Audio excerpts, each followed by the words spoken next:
Voilà, je vais démarrer l'enregistrement et ça commence. Merci.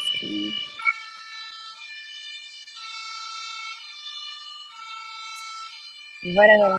Bonjour à toutes et à tous et bienvenue à notre webinaire Synculture que l'on propose aujourd'hui avec Parinat.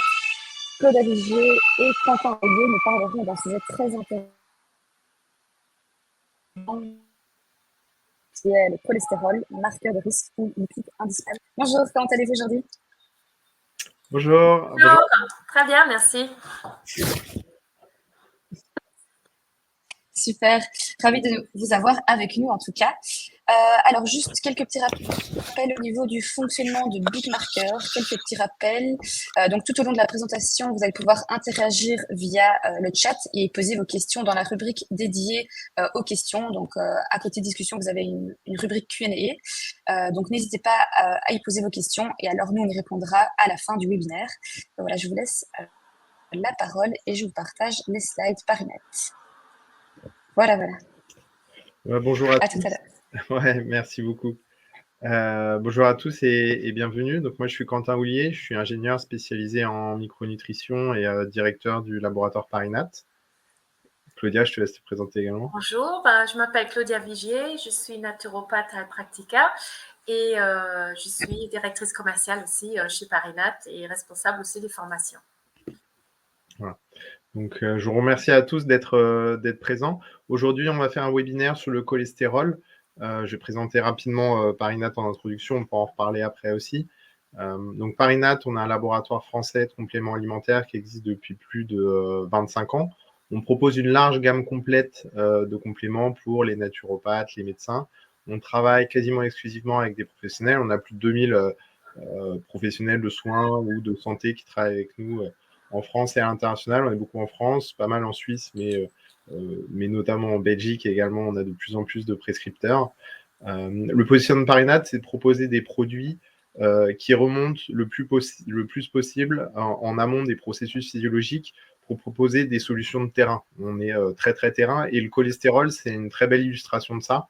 C'est ce qu'on verra qu'au-delà du taux de cholestérol, on peut remonter plus en amont et soutenir le corps pour prévenir les maladies cardiovasculaires le plus en amont en s'éloignant un peu du cholestérol. Voilà. Mais je pense qu'on en reparlera à la fin. On est très content. On est distribué par Simplicure. Donc, n'hésitez pas à tester nos produits, à revenir vers nous si vous avez des questions. Donc, pour aujourd'hui, sur le cholestérol, je propose de parler d'abord du rôle du cholestérol de manière un peu globale. On va passer un peu la moitié du temps sur des rappels un peu théoriques pour bien comprendre comment derrière on a l'approche thérapeutique et nutritionnelle. Donc on va ensuite parler des risques liés au cholestérol et de la régulation du cholestérol et élargir un peu la discussion sur les risques cardiovasculaires qui sont le principal risque qui est lié. Et ensuite, Claudia vous présentera l'approche thérapeutique et nutritionnelle pour voir qu'est-ce qu'on peut faire en termes d'alimentation, de stress, de sommeil, d'hygiène de vie et aussi en complémentation pour vous présenter tout ce qu'on propose autour du cholestérol et des maladies cardiovasculaires. Donc, pour démarrer, le cholestérol, c'est un lipide important du corps humain. C'est important de retenir que c'est un lipide. Il y a plusieurs types de lipides parce que tous vont être interconnectés. Il y a les acides gras qu'on connaît bien, saturés, insaturés, avec les différents degrés d'insaturation et notamment, on en reparlera, des acides gras oméga 3. Il y a les sérides et triglycérides qu'on connaît bien, notamment pour le stockage de l'énergie. D'autres types de lipides, dont les isoprénoïdes, qui concernent les terpènes. Au sein des terpènes, on connaît bien les caroténoïdes, par exemple. Et enfin, les stéroïdes, qui sont les stérols et dérivés. Donc, il y a pas mal de molécules dedans, dont le cholestérol. Et on le verra, qui est une molécule un peu base de beaucoup de molécules autour des stéroïdes. Donc, le cholestérol, aujourd'hui, on peut dire qu'il a mauvaise presse. Il est plus célèbre que connu. Il y a beaucoup de croyances, on entend beaucoup parler. Et on va le voir derrière, comment démystifier tout ça. Est-ce qu'il faut aller à la chasse au gras ou pas? On sait aujourd'hui qu'il y a beaucoup de gras qui sont importants. On a parlé dans les acides gras, les oméga 3, mais globalement, tous les lipides ont un rôle à jouer dans un équilibre bien défini. Et on verra quel rôle ils jouent dans les maladies cardiovasculaires. Donc, globalement, les lipides, Ils ont plusieurs rôles dans le corps humain et le cholestérol en réalise certains. Donc en termes de localisation, il y en a dans les graisses de structure, notamment les phospholipides, et on retrouve ici le cholestérol dans les membranes cellulaires, la peau, la gaine des nerfs. Donc c'est un lipide très important pour la structure des cellules, on va y revenir. Il y a des graisses de réserve énergétique qui sont notamment dans les adipocytes, dans les tissus, et les graisses circulantes. Les graisses circulantes, c'est ce qu'on mesure lors des prises de sang. C'est important de comprendre que les graisses sont dans un corps particulier lorsqu'elles sont en circulation, ce qu'on va appeler les apolipoprotéines, qui sont les protéines de transport. Et donc, ils ont différents rôles, dont certains sont assurés par le cholestérol. Un rôle structurel, on en a parlé, le cholestérol est important dans la structure des cellules, il intervient dans les membranes cellulaires. Un rôle fonctionnel, notamment dans la synthèse de molécules, et on retrouvera le cholestérol dans la synthèse de certaines molécules, dont les hormones stéroïdiennes.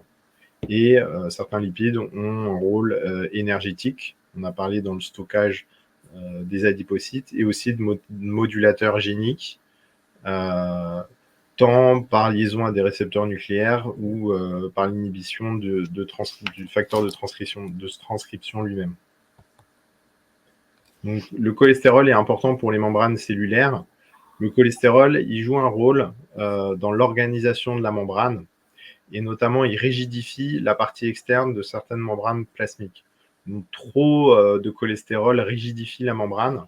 Cela dit, une bonne quantité participe à ce qu'on appelle les radiolipidiques, qui va rigidifier la membrane et qui joue notamment un rôle de dépolarisation pour permettre un influx nerveux plus efficace.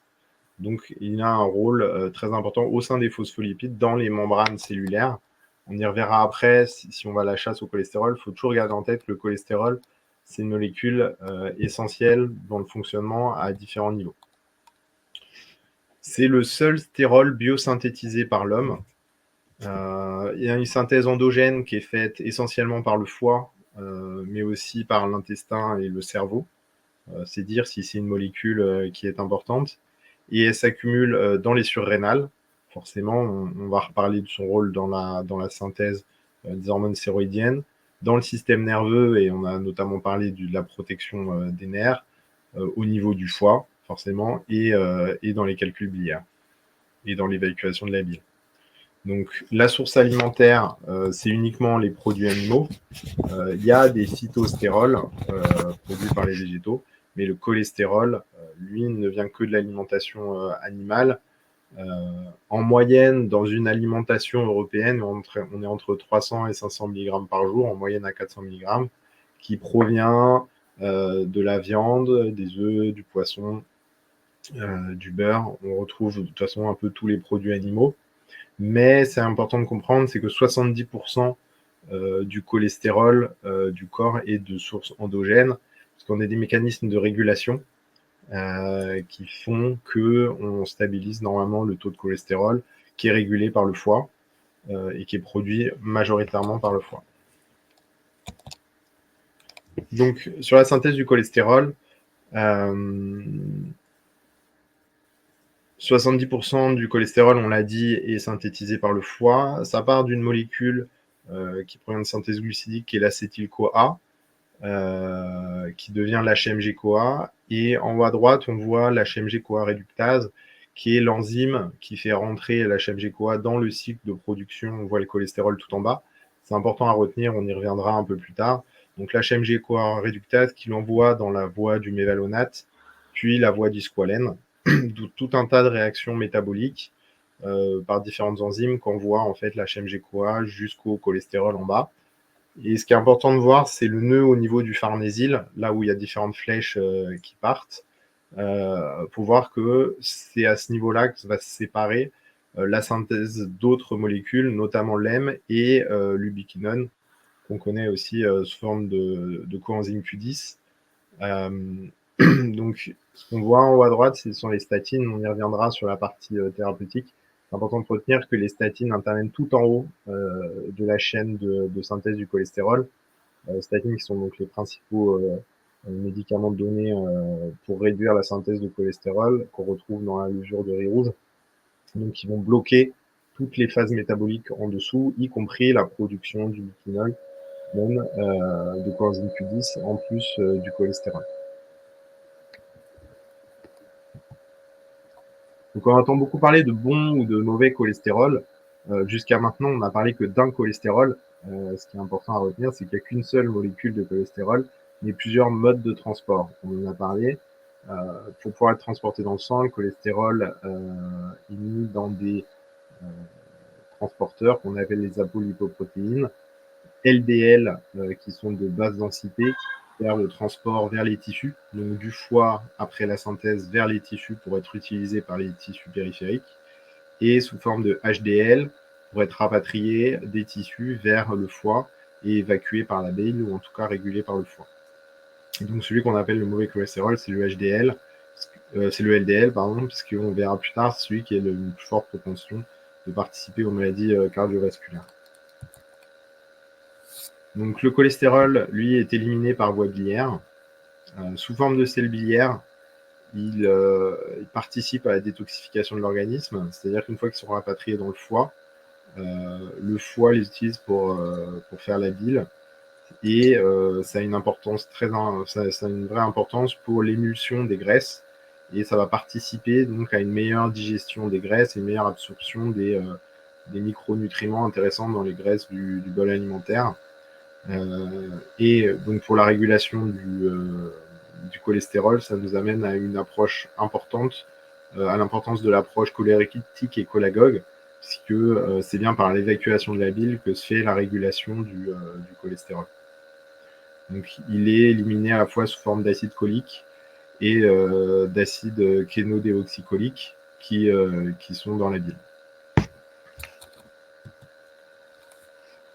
Ensuite, il y a un cycle entérohépatique de réabsorption. C'est important de comprendre qu'une fois que le cholestérol est évacué par le foie, par la bile, jusqu'à 90% des sels biliaires sont réabsorbés par l'intestin.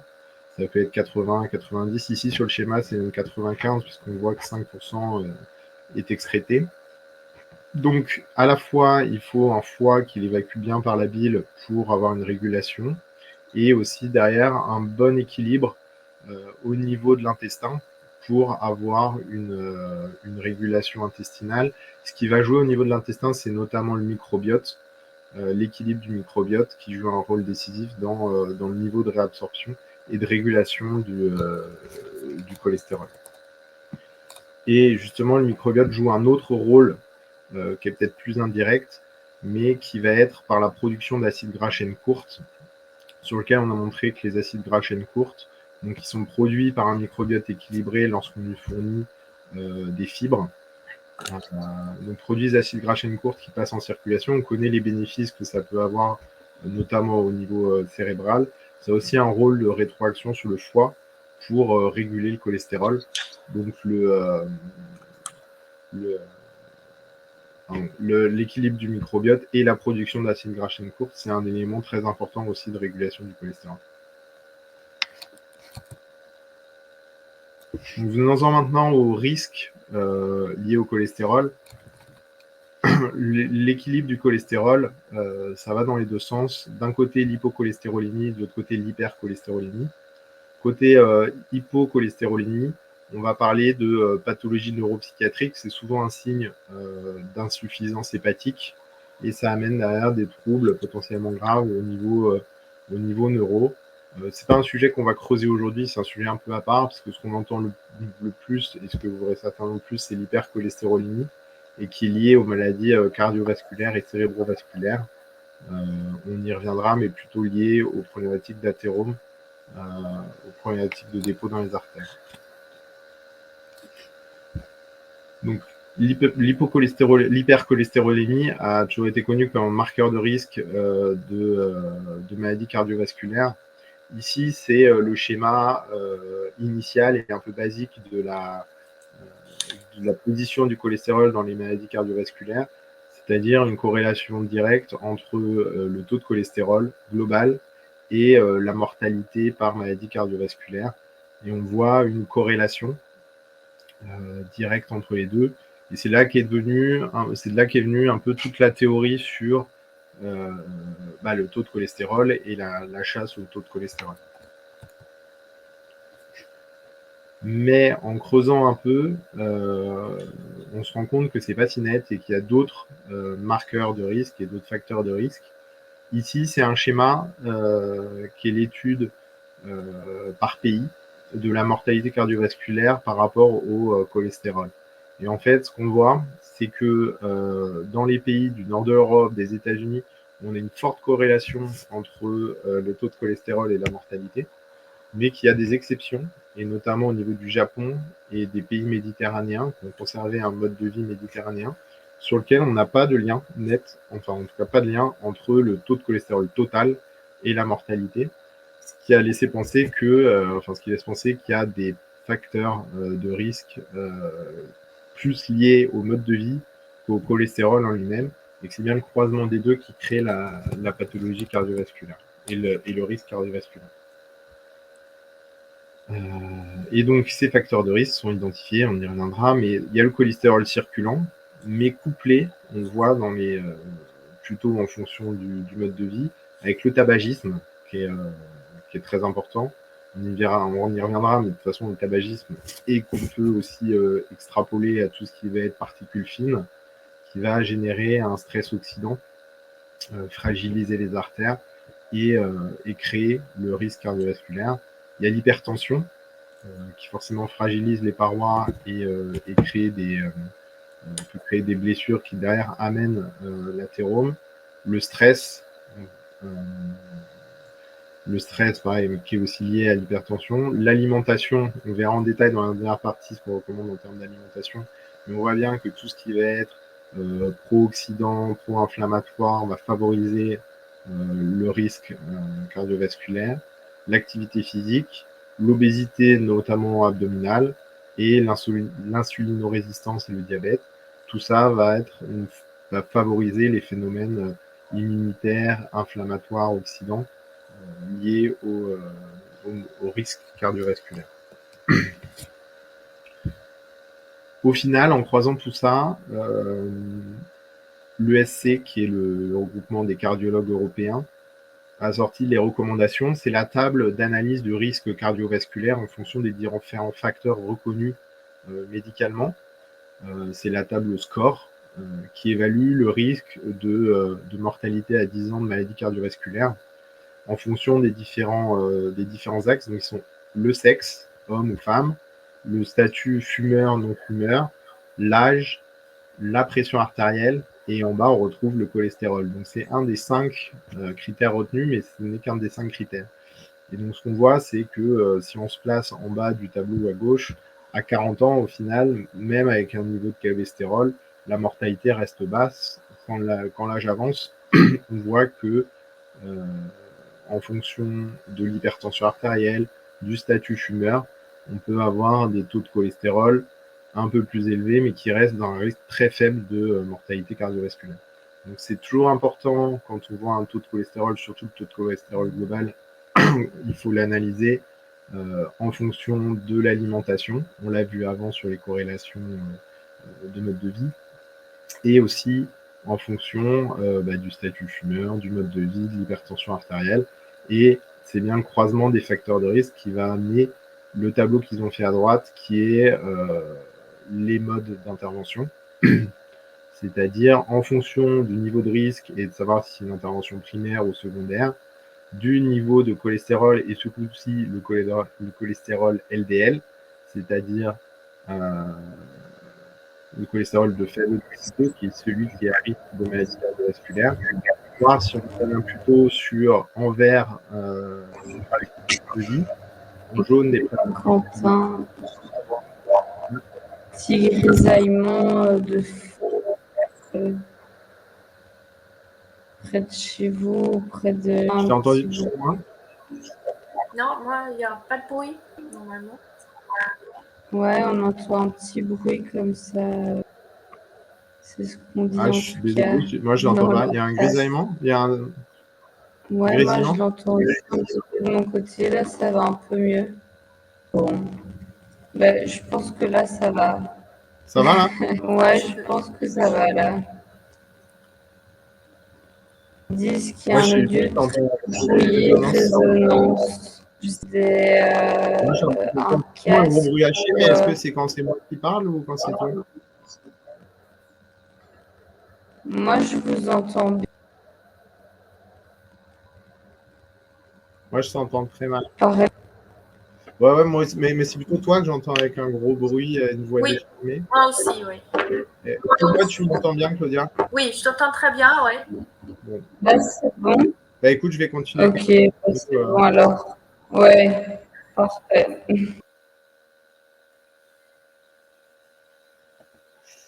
Ok. Et donc, sur le tableau de droite, ce qui était important, c'était effectivement de voir que dans quasiment la moitié des cas, ce qui est mis en avant par le groupe de cardiologues, c'est que on a une intervention sur le mode de vie. De toute façon, l'intervention sur le mode de vie est tout le temps là, mais potentiellement même à la place sans besoin d'un support médicamenteux.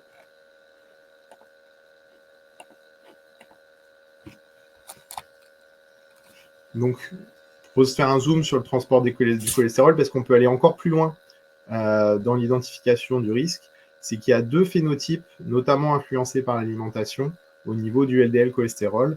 Celui qu'on va appeler le phénotype A, qui est en fait un faible risque athérogène, et le phénotype B à fort risque athérogène.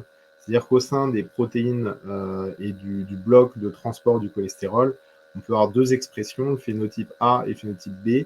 Le B étant petit et dense, donc chacun a une forme, et c'est bien le phénotype B qui a un plus fort risque athérogène. Le risque de cardiopathie ischémique est augmenté par la quantité de LDL petit et dense. On le voit sur la corrélation, même au sein d'un niveau plus élevé de LDL, le risque n'a rien à voir et plus de 3 fois plus important sur le phénotype B d'apolipoprotéine. Maintenant, je propose de passer à la régulation du cholestérol et les risques cardiovasculaires. On va juste dézoomer un peu, puisqu'au final, le risque le plus important d'hypercholestérolémie, c'est la maladie cardiovasculaire, mais on voit qu'il y a d'autres risques. Donc, c'est la deuxième cause de décès en France après les cancers, la première cause de décès dans le monde. C'est une situation qui peut débuter très tôt dans la vie et qui évolue au fil du temps. Au final, un athérome, ça se met en place sur des années, voire des dizaines d'années, et ça évolue de façon chronique en alternant des phases de poussée de stabilité. C'est là tout l'intérêt d'avoir un accompagnement le plus tôt possible et de pouvoir intervenir. On l'a vu avant dans les recommandations de cardiologie, ce sont des situations sur lesquelles on peut largement intervenir sur le mode de vie et intervenir le plus tôt en amont. Il y a deux enjeux qu'on va avoir derrière, c'est les maladies cérébrovasculaires et les cardiopathies ischémiques.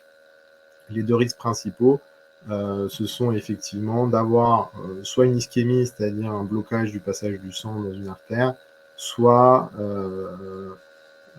une hémorragie. Et là, on retrouve notamment les maladies cérébrovasculaires.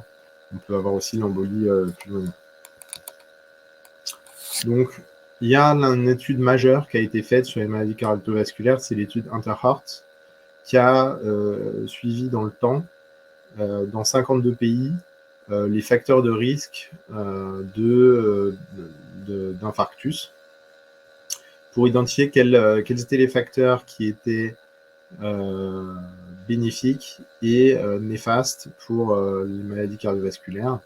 Donc, dans les facteurs bénéfiques, on retrouve la consommation de fruits et légumes, forcément, notamment par l'apport d'antioxydants, par l'apport de fibres qui vont favoriser un bon microbiote. Il y a l'exercice, qui est toujours un bon facteur sur tous les aspects métaboliques. Les plus étonnants, on retrouve l'alcool. Alors là, on n'est que sur les infarctus. Donc bien sûr, l'alcool à consommer globalement avec modération. On ne prend pas en compte ici les cancers. Mais l'alcool qui a un effet à la fois sur l'hypertension et un effet fibrinolytique qui est intéressant dans le cadre d'une maladie cardiovasculaire. Et bien sûr, si on prend du vin rouge, un apport de polyphénol. Dans les facteurs aggravants, on a le tabagisme, on en a parlé. Toujours à garder en tête aussi avec la pollution. notamment les particules fines. On a des mécanismes similaires de stress oxydatif liés. Le diabète et l'obésité, l'hypertension artérielle, bien sûr, sur les blessures sur les parois, sur l'endothélium vasculaire, le ratio ApoB, ApoA, on y revient ici, il l'avait pris en compte dans cette étude, c'est le facteur principal qu'ils ont identifié, donc c'est bien le phénotype. Après, tout est entrelacé, parce qu'on l'a vu, le phénotype est aussi lié à l'alimentation et le stress. Donc, pour revenir et pour bien comprendre derrière ce qu'on va proposer en termes d'accompagnement et de thérapeutique, il faut bien comprendre les mécanismes d'athérome et de maladies cardiovasculaires. Donc, l'athérome se développe, on l'a dit, lentement dans le temps. La première étape, c'est l'initiation de la plaque. Et pour ça, il va falloir avoir une petite blessure. Alors, ça va nous amener à l'athérosclérose. C'est important de retenir aussi qu'il y a l'artériosclérose qui, elle, est naturelle, qui est un mécanisme de rigidification des vaisseaux avec le temps. Forcément, plus le temps passe, plus les vaisseaux se rigidifient.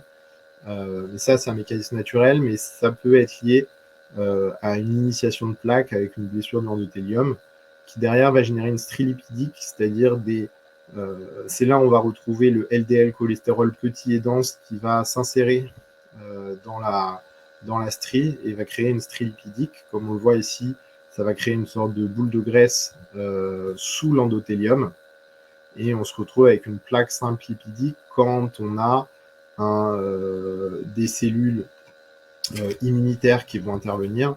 Donc forcément, des cellules immunitaires interviennent dessus.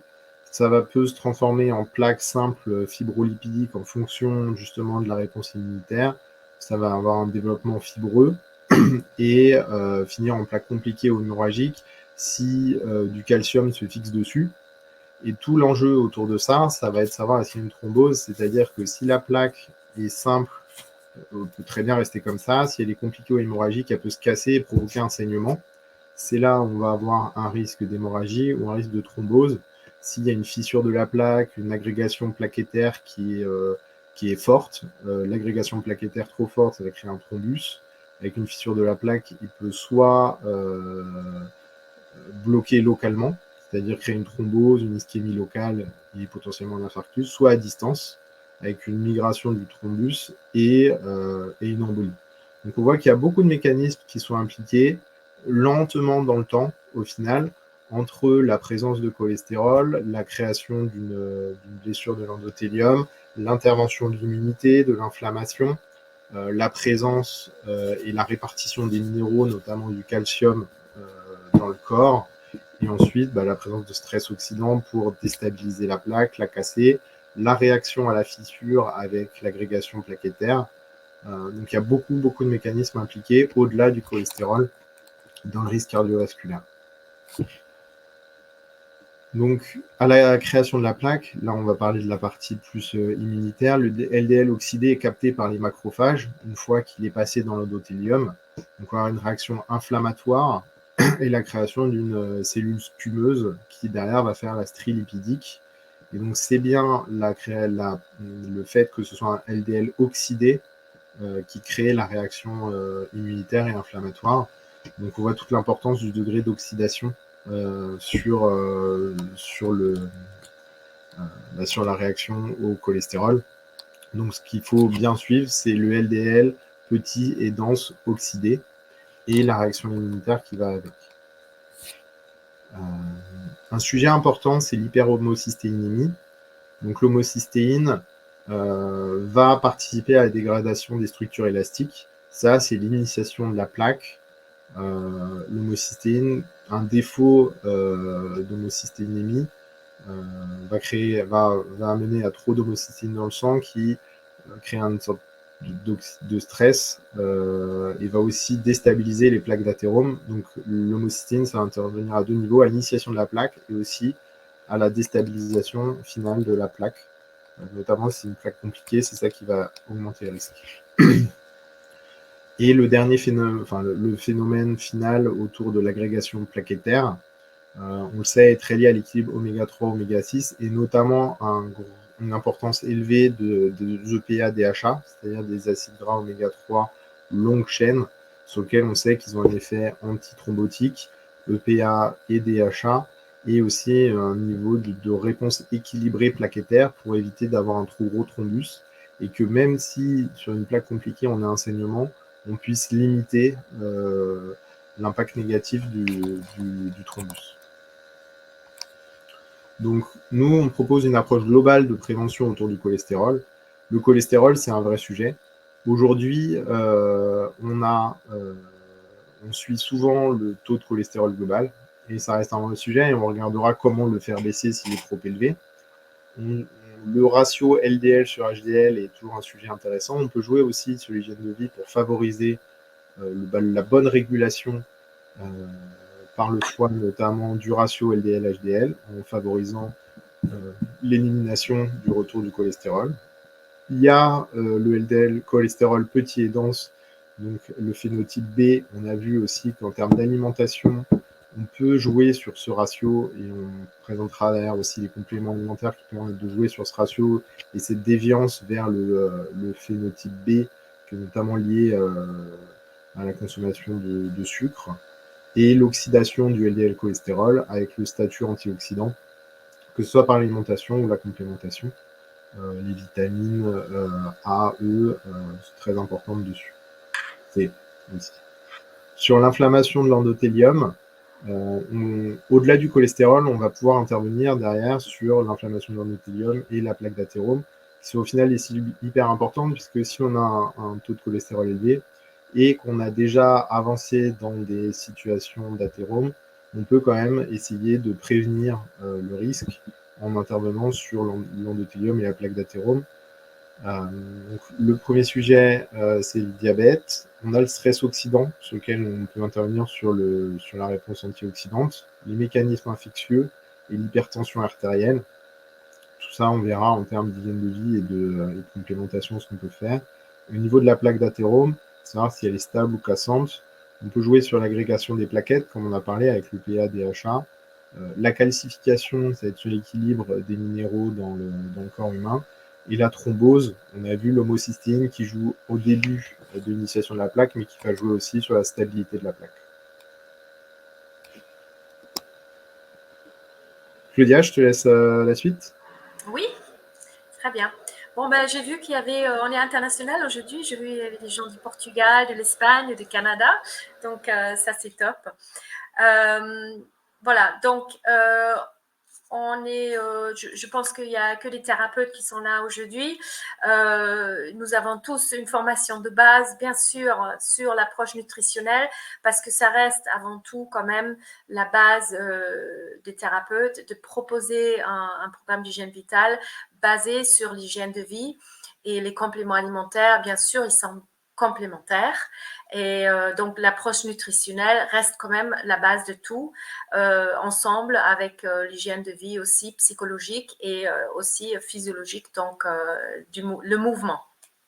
Donc, je voulais juste toucher un mot au fait, on a parlé des phénotypes, mais il y a aussi, en fait, les différents tempéraments quand on utilise en naturopathie. Sans trop aller dans le détail, un petit rappel, on a quand même le sanguin, le bilieux, le nerveux, le lymphatique. Et c'est vrai qu'au niveau des marqueurs extérieurs, donc de certains signes, par exemple les gens qui ont des yeux marrons, la peau mate, en plus de risques de problèmes cardiovasculaires que les gens avec des yeux bleus qui auront d'autres problèmes avec l'âge, bien sûr. Donc, on sait déjà, quand on regarde le tempérament par des signes extérieurs d'une personne, où on peut se situer avec un risque cardiovasculaire. Après, il faut faire attention, ce n'est pas toujours le cas parce que le risque cardiovasculaire est aussi dirigé, bien sûr, par ce cholestérol qui peut être trop élevé, pas par une mauvaise hygiène de vie ou par un risque cardiovasculaire élevé, mais justement par la génétique, c'est-à-dire des personnes qui produisent un facteur génétique précis, trop de cholestérol, du LDL, donc le soi-disant mauvais cholestérol. Voilà, donc ça c'était juste un petit rappel. Donc on va toujours revenir à la base pour regarder la personne dans sa globalité, pour faire ensuite un programme d'hygiène vitale, holistique ou global. Voilà. Donc, l'approche nutritionnelle, je vous apprends rien, hein, c'est le régime méditerranéen. De toute façon, on est dans tout ce qui est l'huile de qualité, l'huile d'olive qui est riche en oméga 6 et 9 qui peuvent être pro-inflammatoires si on ne les équilibre pas avec des oméga 3. Mais dans le régime méditerranéen, on propose aussi du poisson. Donc, on a ce côté oméga 3. Il y a beaucoup de graines aussi. Nous avons des fruits et légumes colorés. Et puis, nous avons... Alors, je reviens à l'huile d'olive. Pardon, j'ai oublié juste de dire, elle est riche en polyphénol. Elle est vraiment... c'est un très, très bon antioxydant, en plus, bien sûr, d'être une huile de qualité. Voilà, donc tout ce qui est coloré, fruits et légumes de saison, colorés, riche en fibres, un peu de vin rouge aussi, et très peu de bière, parce que juste pour info, le vin rouge peut abaisser un taux de cholestérol LDL, toujours pris bien sûr sans consommer excessivement, peut augmenter le HDL. C'est aussi un effet relaxant sur le psycho-émotionnel qu'un verre de vin peut engendrer. Ça baisse le stress. Hein. Et puis, la bière, par contre, la bière va augmenter ou peut augmenter le taux du mauvais cholestérol et abaisser le taux du bon cholestérol. Voilà. Donc, l'approche nutritionnelle du régime méditerranéen a vraiment fait ses preuves. Donc, après, au niveau des glucides, on sait maintenant que surtout le phénotype B aime beaucoup le sucre. Donc, il y a beaucoup de sucre qui va faire grossir la personne. On va créer du surpoids, surtout au niveau du ventre, à partir d'un certain âge. Donc, ce sont les graisses qui sont profondes, la graisse viscérale qui va en fait agir comme une glande supplémentaire et qui va engendrer un syndrome métabolique en créant trop de cytokines, donc un terrain inflammatoire et un terrain bien sûr sujette à une augmentation du LDL cholestérol et puis aussi bien sûr un problème de glycémie, donc le syndrome métabolique global qui est si dangereux pour le cardiovasculaire. Donc, au niveau alimentation, bien sûr, on va apporter des antioxydants, donc tout ce qui est fruits et légumes colorés, beaucoup de vitamines, donc des fruits et légumes frais, mais aussi congelés. Donc, les légumes congelés contiennent parfois même, et ça c'est le cas des haricots verts, parfois plus de vitamines que le produit frais qu'on achète en supermarché et qui a peut-être déjà sur l'étalage pendant quelques jours. Voilà, donc ça aussi, il faut le savoir. Et les fruits rouges, par exemple, congelés, sont très bien pour la même raison. Les fruits rouges, parfois, sont trop longtemps sur l'étalage ou trop longtemps au soleil sur un marché. Donc, n'hésitez pas, de toute façon, d'acheter aussi des fruits rouges congelés. Tout ce qui est fibres, parce que ça va réduire l'absorption du cholestérol au niveau de l'intestin, mais les fibres vont aussi, bien sûr, nourrir notre microbiote. Et on sait que le microbiote est très important pour le cholestérol, car le cholestérol au niveau intestinal est réabsorbé par le cycle entéro-hépatique que Quentin a déjà mentionné. Et puis, sous l'action des bactéries dans notre intestin, le cholestérol, une partie, va être transformé en coprostanol qui va être éliminé par les selles. Et le coprostanol, on peut le mesurer. Et ils ont trouvé dans certaines études que quand il y avait beaucoup de coprostanol dans les selles, en fait, c'était sur des sujets qui avaient un cholestérol très bas, un LDL parfait en fait, un HDL élevé, donc le ratio entre les deux parfaitement équilibré. Ça ne veut pas dire que ce sont que les bactéries, bien sûr, qui agissent là-dessus, mais il y a des études qui se font. Donc, ce sont surtout les bactéries des groupes bactérioïdes qui sont impliqués dans ce processus et qui vont aussi transformer les acides biliaires qui sont peu solubles dans l'intestin en acide biliaire secondaire qui vont en fait être éliminés et qui ont joué un rôle aussi dans le transit.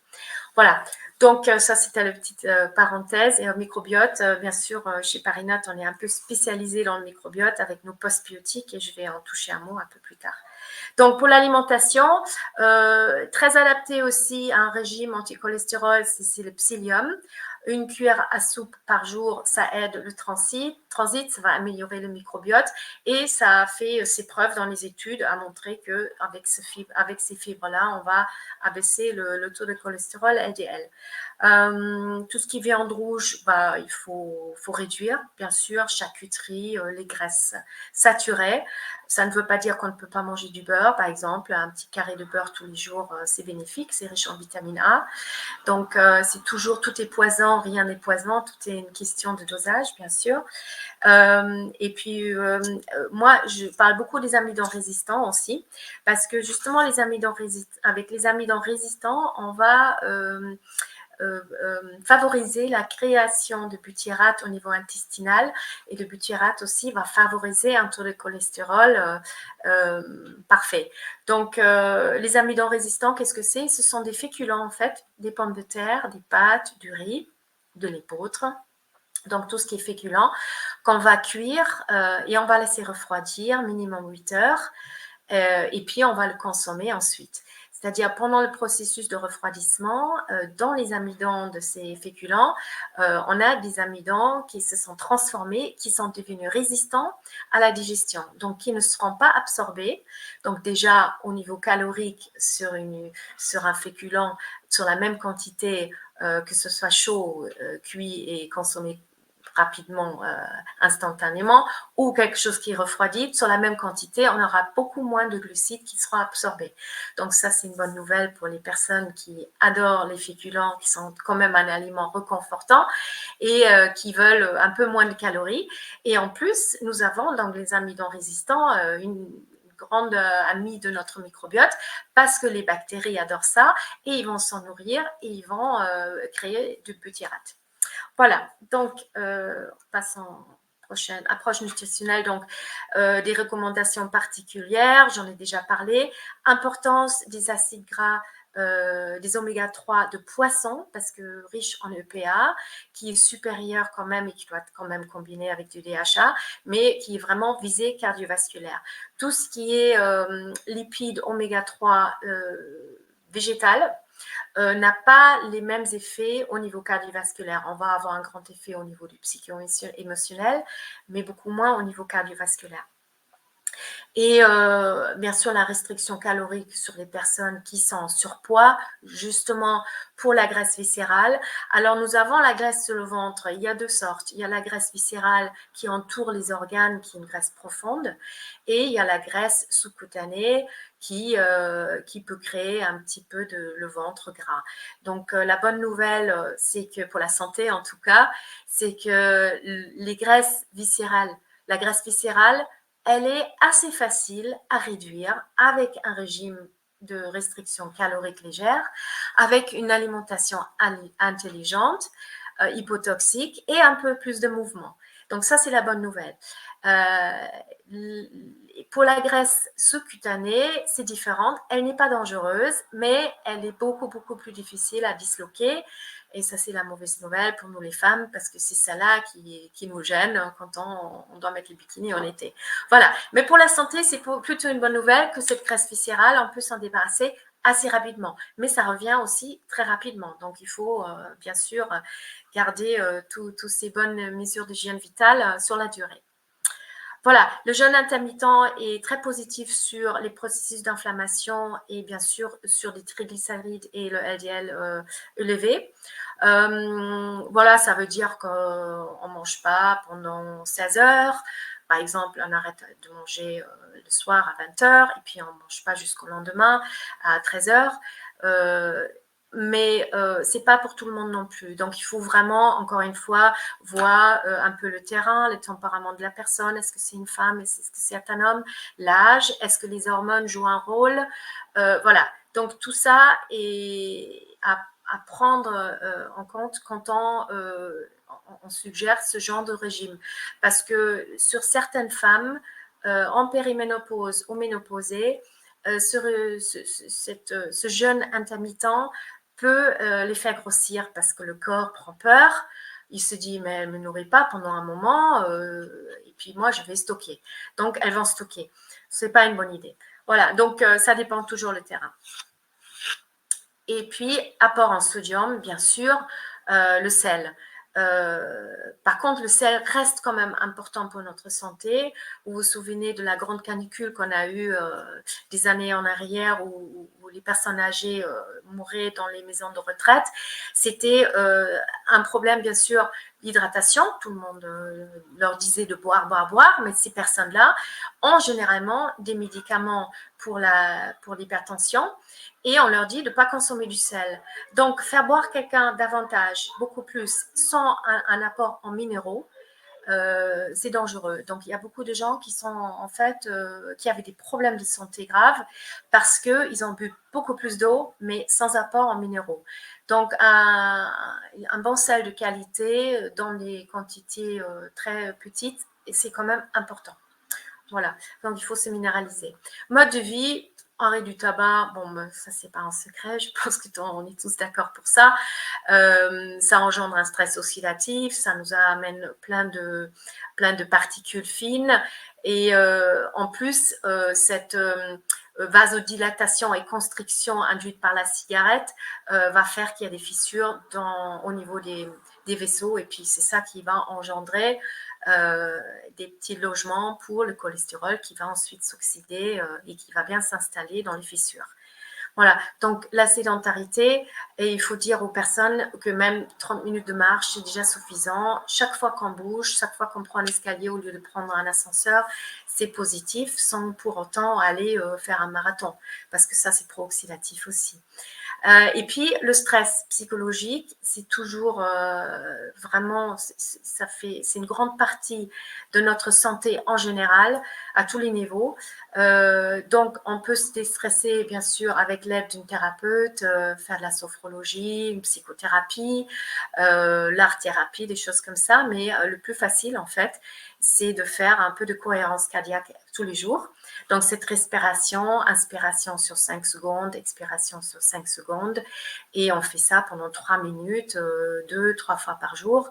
Et c'est déjà suffisant pour nous ramener, pour peut-être nous donner envie aussi d'aller un peu plus parce qu'on sent les bienfaits. Donc, on protège le cœur. Le non-cohérence cardiaque n'est pas pour rien. On va déstresser le cœur. Et donc, on va relaxer tout l'organisme cardiovasculaire avec la cohérence cardiaque. Voilà, donc dans les traitements conventionnels, on est sur les statines. Donc les statines qui existent sous forme chimique, mais qui existent aussi sous forme naturelle.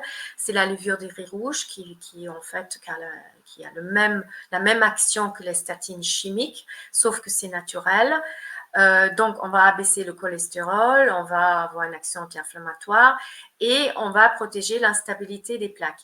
Alors, c'est vrai que les statines vont aussi arrêter la production de coenzyme Q10. Ils vont engendrer des douleurs musculaires, une fatigue, même une confusion mentale, etc. Il y a plein d'effets secondaires. Par contre, sur certaines personnes, par exemple des personnes à qui on vient de poser un stent, donc une petite spirale pour ouvrir un vaisseau, il faut quand même dire que même les cardiologues qui sont pour des traitements naturels, ils me disent un peu de statine au début, pendant 1 an ou 2 ans, c'est nécessaire. Pas pour abaisser le cholestérol dans ce cas, mais pour éviter qu'au niveau du stent, il y a des plaques qui se forment. Et aussi pour éviter que d'autres plaques qui peuvent encore être présentes dans l'organisme se désintègrent. Donc, les statines, bien sûr, nous, les thérapeutes non médicaux, ont interdiction d'arrêter un traitement médical. Ça, c'est très clair et il n'y a pas de déviation là-dessus. Donc, de toute façon, il n'y a pas de sujet. Hein. Quelqu'un qui prend les statines, on n'a pas le droit de lui dire d'arrêter ses statines.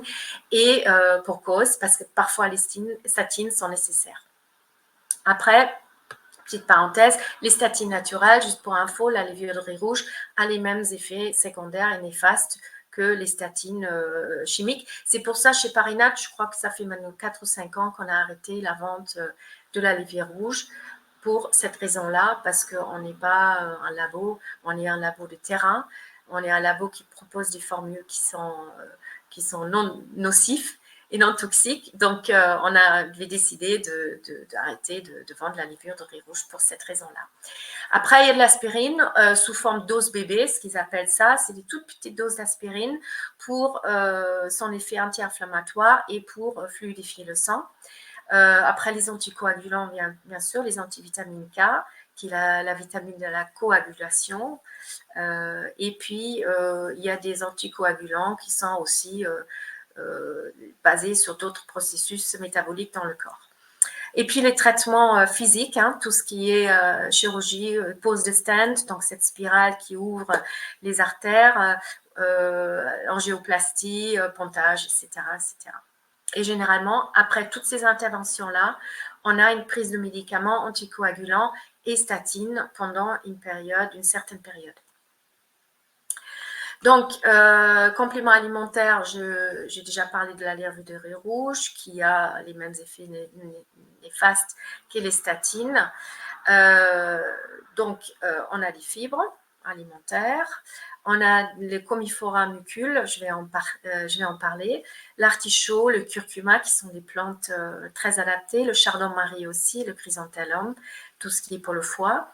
Après, au niveau de la réduction des lipides au niveau sanguin, on a des antioxydants bien sûr, on peut apporter des polyphénols, bien sûr avec l'alimentation aussi, mais sur des compléments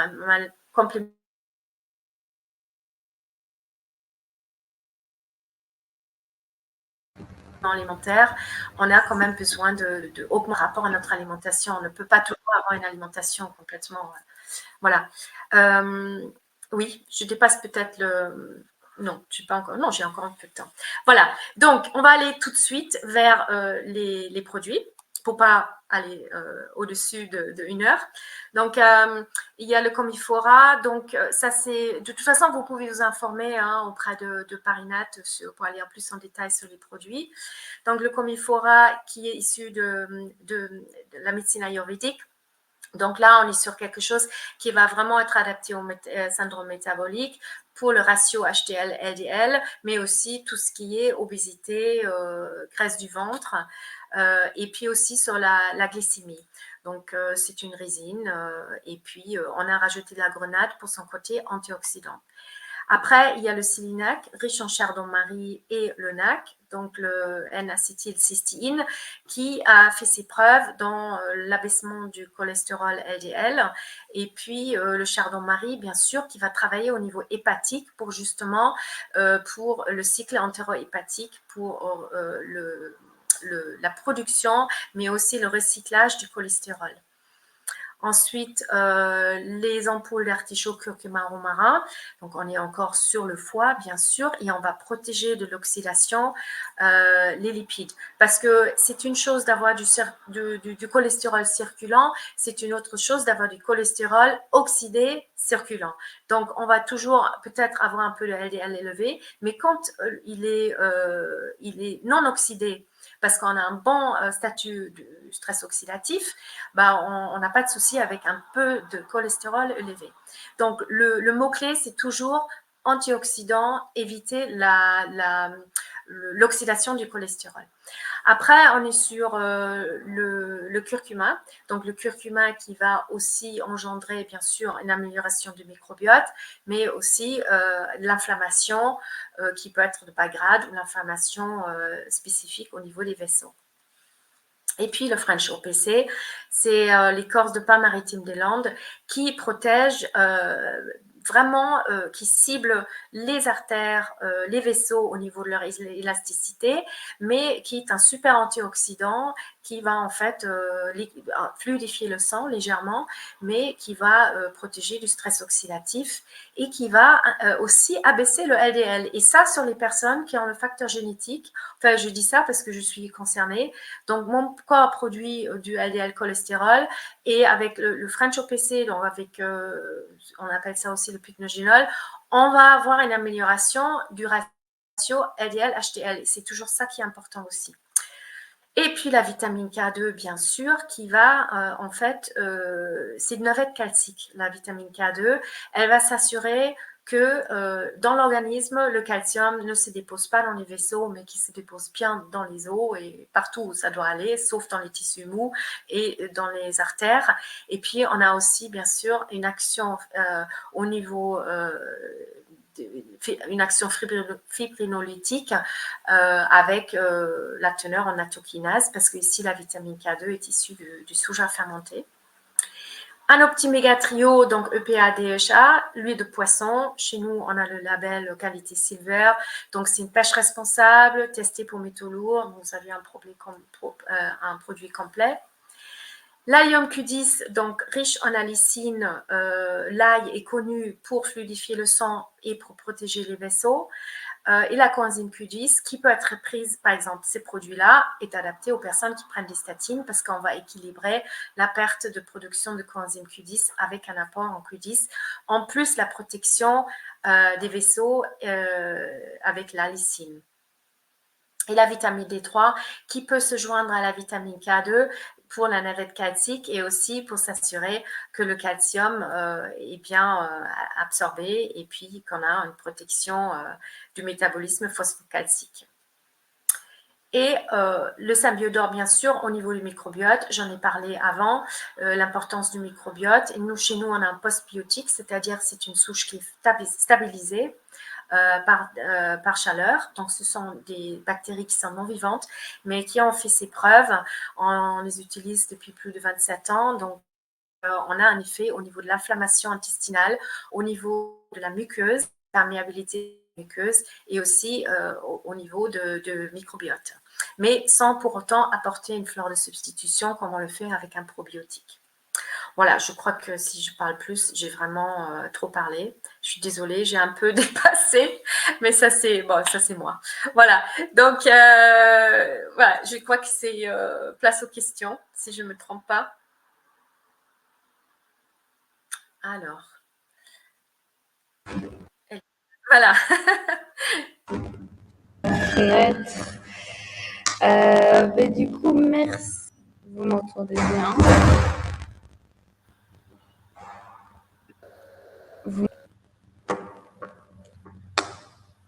Oui. Vous Plus ou moins. m'entendez là? Un peu. Non, pas bien.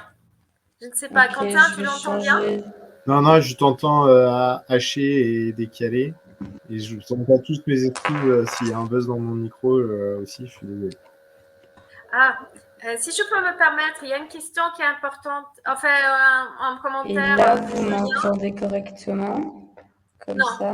Non, on t'entend mal, mais on dirait une question en commentaire. En attendant, c'est bon. Vas-y, Claudia, peut-être pour les. En attendant, Julien, oui, vous avez raison. Le cholestérol. Là, vous m'entendez? Non. Vous Non, on t'entend m'entendez mal. bien comme ça? Non. Je ne comprends pas comment ça se fait. Bon, je me permets de continuer. Ouais. Ce que vous dites. Oh, voilà, j'arriverai pas. C'est pas grave, je la laisse faire. Je crois qu'elle n'entend pas. Vous m'entendez bien comme ça? Non, je pas crois du que ça tout. va pas le faire. Mais si tu veux, on va répondre aux questions comme ça. Oui, voilà. Donc, c'est vrai. Et c'est pour ça que j'ai mis l'accent. Alors, vous avez écrit le cholestérol n'augmente pas le risque de mourir d'une maladie cardiaque et l'utilisation abusive des médicaments. Bien sûr, comme je disais, le LDL élevé n'est pas grave en soi si on a un HDL qui est aussi à un bon niveau. Et surtout, c'est le LDL oxydé qui est dangereux. Tant que vous avez des artères qui sont en bonne santé, sans fissures, vous n'avez pas un terrain inflammatoire, vous n'avez pas un terrain avec un syndrome métabolique ou un intestin complètement inflammé, vous avez, même avec un cholestérol élevé, vous avez en fait une protection du côté risque cardiovasculaire. Voilà, donc le risque cardiovasculaire, il y a plein de choses qui se rajoutent, et dont une hygiène de vie et le fait qu'on a un bon niveau de stress oxydatif, donc très bas, avec un bon niveau niveau de notre inflammation général dans l'organisme. Et l'équilibre acido-basique aussi, très important. Voilà. Bon, bonjour Claudia, bonjour Quentin. Oui, bonjour. Vous allez bien? Désolé, j'ai entendu qu'il y avait un petit souci technique ici à la présentation de Simplicure. Vous m'entendez bien? Oui. Déjà vous deux? Oui. Ok, super. Alors, je vais parler un petit peu, moi, de mon côté, du coup, pour présenter Simplicure à tout le monde. Désolé déjà à tout le monde pour le petit souci technique et merci en tout cas d'être présent et merci à vous deux pour le webinaire.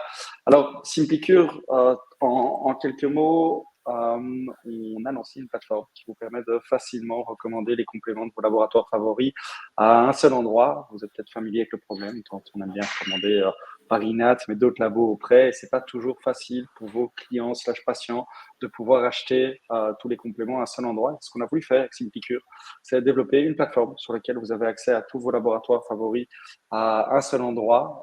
Vous créez votre recommandation, vous rajoutez les différents produits, vous l'envoyez à vos clients qui peuvent tout acheter sans avoir plusieurs frais de livraison et tout est livré dans les 2 jours à domicile. Je vais rapidement partager mon écran pour que vous puissiez voir comment ça fonctionne. Hop, une seconde. Voilà. Quentin, Claudia, vous pouvez me valider que vous voyez bien mon écran? Oui. Super. Alors, voilà rapidement Simplicure. L'inscription est gratuite, donc vous pouvez aller sur simplicure.com quand vous vous connectez en tant que professionnel. On valide uniquement le compte des professionnels diplômés, évidemment. L'idée est de pouvoir créer une recommandation pour vos clients. Tout d'abord, vous arrivez ici sur la homepage. Vous aurez les replays des webinaires. On aura le replay du webinaire dans quelques heures dessus, ici à gauche et ici à droite, les derniers labos qui nous ont rejoints. Et comment ça fonctionne? Vous êtes en consulte. Vous allez d'abord créer un nouveau client ici en rentrant son adresse email, son nom et son prénom. Vous le sélectionnez. Et puis, vous allez rajouter différents produits selon les besoins de vos clients. Donc ici, je vais mettre par exemple des produits de chez Parinat. Hop, vous voyez les différents produits. Aujourd'hui, on a 16 produits dans l'assortiment Parinat.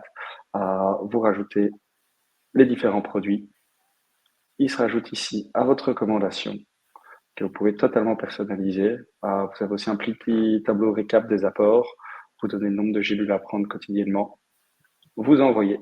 Et la recommandation va s'envoyer par mail et par SMS à votre client qui n'a plus qu'à l'acheter. Et lui, en fait, va bénéficier d'une livraison unique, d'un petit avantage. Vous avez 10% que vous pouvez répartir entre vous et votre patient. Et il pourra payer en 3 fois sans frais s'il le souhaite. Donc voilà de manière très simple comment fonctionne Simplicure. L'idée, c'est de centraliser tous vos labos à un seul endroit, mais également d'avoir un meilleur suivi parce qu'une fois que vous avez fait la recommandation, vous pourrez savoir ce qu'il en est. Est-ce que le patient l'a acheté ou non, où il en est. Là, on voit par exemple, comme sur WhatsApp, les 2 petits V verts, ça veut dire que ça a bien été consulté. Le jour où c'est acheté, je peux le voir. Et vous avez d'autres outils également pour faciliter votre pratique. On pourrait avoir des protocoles ici par INAT si on le souhaite avec certains produits. Le catalogue, vous pouvez le filtrer selon vos favoris. Vous ferez des favoris selon les thématiques et les produits qui vous plaisent le plus. Voilà à peu près tout sur Simplicure. D'ailleurs, si vous voulez voir les replays des webinaires et notamment les slides qui vous ont été présentés aujourd'hui, ils sont tous disponibles ici sur notre académie. J'arrête le partage d'écran et on va repasser au slide. Hop. Voilà. Alors, on en était. Vous avez encore des slides à présenter, Quentin et Claudia? Non. Non, on était aux questions-réponses, enfin à votre présentation, aux questions-réponses. Super. Moi, je vous encourage juste à ceux qui sont présents à vous inscrire sur Simplicure, notamment pour recommander Parinat. Et je vous laisse peut-être tous les deux pour les questions. Vu que vous êtes deux, vous pouvez peut-être vous les poser entre vous. Ça va? Super. Ça marche. Merci, William. Voilà, je vous laisse. Merci.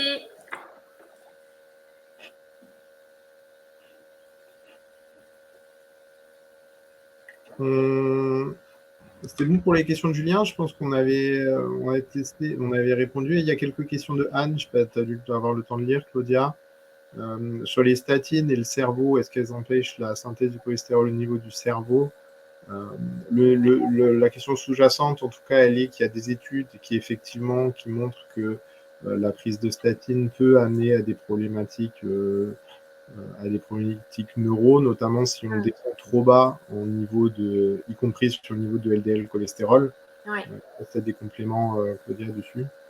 Non, oui, non, juste, c'est vrai que c'est prouvé que les personnes qui prennent des statines au niveau cérébral, il y a des pertes de mémoire, il y a des soucis, bien sûr. Ouais, il y a deux risques principaux, effectivement, ça augmente le risque de démence et ça augmente le risque d'hémorragie aussi. Ouais. Le deuxième, dans les indicateurs intéressants, le ratio triglycérides sur HDL, notamment conseillé par Dr Delorgeril. Effectivement, c'est un ratio hyper intéressant. Il y a deux ratios, et ça amène sur la question suivante, il y a deux ratios qui sont intéressants pour suivre l'évolution vers le phénotype B. Le direct, c'est le ratio ApoB sur ApoA, c'est plutôt la question 3. On peut le mesurer, après, c'est pas remboursé, il faut le prescrire et le suivre. Il faut qu'il soit inférieur à 0,6. Mais un indicateur plus simple et qui est corrélé au phénotype B, c'est effectivement triglycérides sur HDL qui doit être inférieur à 3, qui est un très bon indicateur de suivi du risque cardiovasculaire. Exact. Et n'oublions pas l'homéocystine aussi. Hein. Le taux d'homéocystine est très important, donc veillez à ce facteur aussi.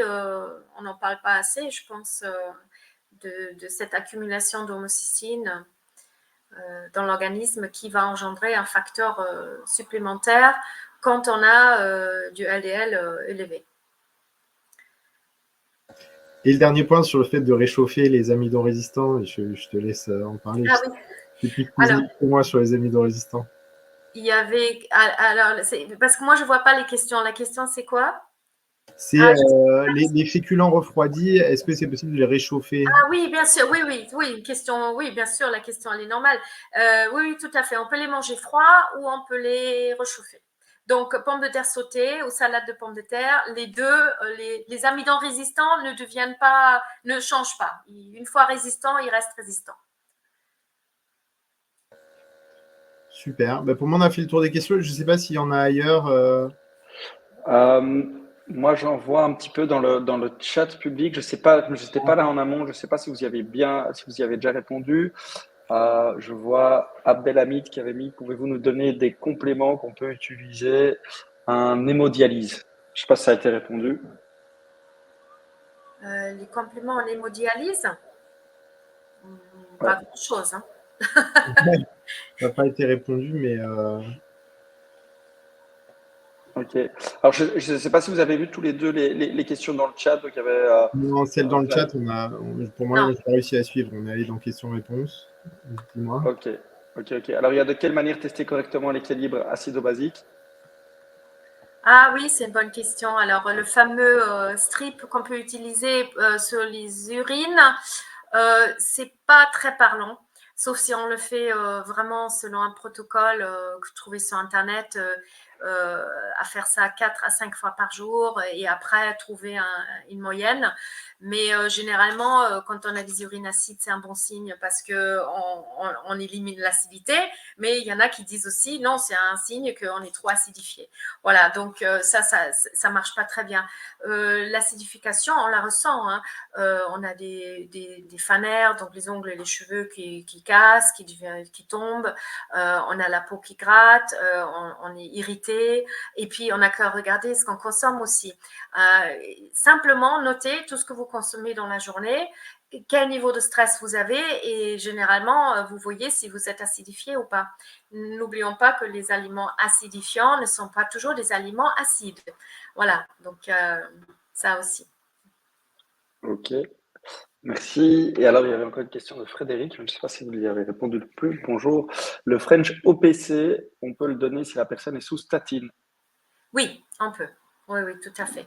À raison de 2 gélules par jour sur quelqu'un qui est vraiment costaud. Sur une petite personne, une gelule suffit parce qu'on va profiter de son effet antioxydant, plus que pour son effet fluidifiant du sang, qui sera beaucoup moindre avec une ou deux gelules. Ok, merci. Et encore une de Marion qui demande les conseils de supplémentation systématique en Q10 cystatine. Oui. Ouais. Clairement, oui. C'est indispensable.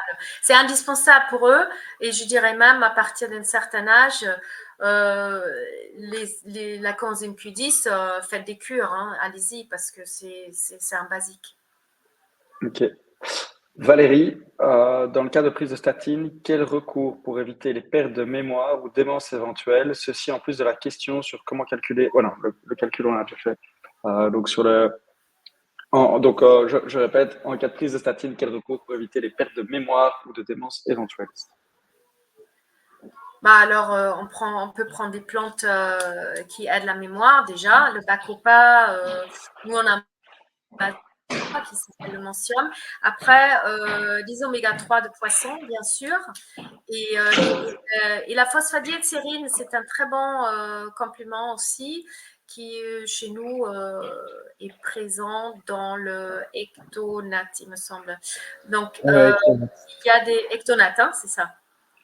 Et donc, la phosphadiétérine qui est très bon aussi pour la microcirculation cérébrale et pour la mémoire, avec le bacopa et puis les oméga 3, bien sûr.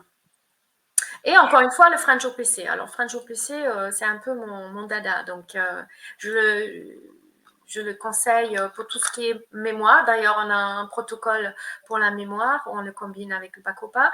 Et puis, microcirculation du cerveau. Donc, et stress oxydatif, bien sûr. Top. Et alors, encore une question de Gwenaël. Selon certains auteurs, on peut utiliser les oméga 3 uniquement sur les crudités. D'autres disent qu'on peut les mettre sur les aliments chauds. Qui dit vrai? Ah ben, les oméga 3, c'est vrai qu'ils sont fragiles avec la chaleur. Il y en a même qui les conservent dans leur congélateur quand ils ont des capsules oméga 3. Ben, Mais les oméga 3, c'est pas conseillé. Après, les mettre sur un aliment chaud qu'on peut manger, cette chaleur-là, elle n'est pas assez forte. C'est ça. J'ai vu les thèses du docteur Coudron sur l'acide alpha linolénique, tout ce qui est huile de colza. Jusqu'à 60 degrés, il y avait plus de dégradation. Ouais. Donc, l'objectif, c'est de ne pas l'utiliser en friture ou pas l'utiliser pour la cuisson. Mais maintenant, la mettre sur un aliment chaud jusqu'à 60 degrés, il n'y a pas de dégradation significative des oméga 3. Génial. Alors là, c'est plus pour nous. Kathleen qui demande comment revoir la conférence qui était tellement intéressante. Donc bravo Quentin et Claudia. Comment faire? Elle sera disponible dès cet après-midi sur l'Académie. Donc rapidement montrer, vous pouvez vous créer un compte sur simplicure.com. C'est gratuit, il n'y a pas d'engagement. J'envoie le lien. Vous pouvez aller dessus et dans l'Académie, dès cet après-midi, vous aurez accès aux slides et au replay de la conférence. Et d'ailleurs, tant que j'en profite, Claudia, tu viens de parler justement de protocole. Ce serait peut-être pertinent de les mettre aussi sur Simplicure, enfin Quentin aussi. Comme ça, les protocoles seront disponibles. Ah ouais, super. J'entendais ça, je me suis dit que j'allais te les envoyer. Avec nos nouveautés aussi, tiens. Eh ben, c'est une très bonne initiative. Je ferais ça top. Merci à tous. J'imagine qu'il n'y a plus de questions. On a répondu à tout. Merci surtout beaucoup à vous deux. Le contenu a l'air était très intéressant, visiblement, vu les commentaires dans le chat. Comme j'ai dit, ils sont disponibles en replay. On mettra les protocoles et les slides dans l'Académie et sur la plateforme. 2 petites minutes pour ceux qui sont encore présents. Il y a un petit questionnaire à la fin du webinaire. Ce serait super si vous pouvez y répondre. Ça prend littéralement 1 minute et ça permettra à Claudia et Quentin justement d'avoir du feedback et peut-être encore améliorer si c'est possible pour le prochain webinaire. Merci à tous. Bon après-midi. Merci à vous deux et à bientôt. Au revoir. Bonne journée à tout le monde. Au revoir. Merci à tous. À bientôt.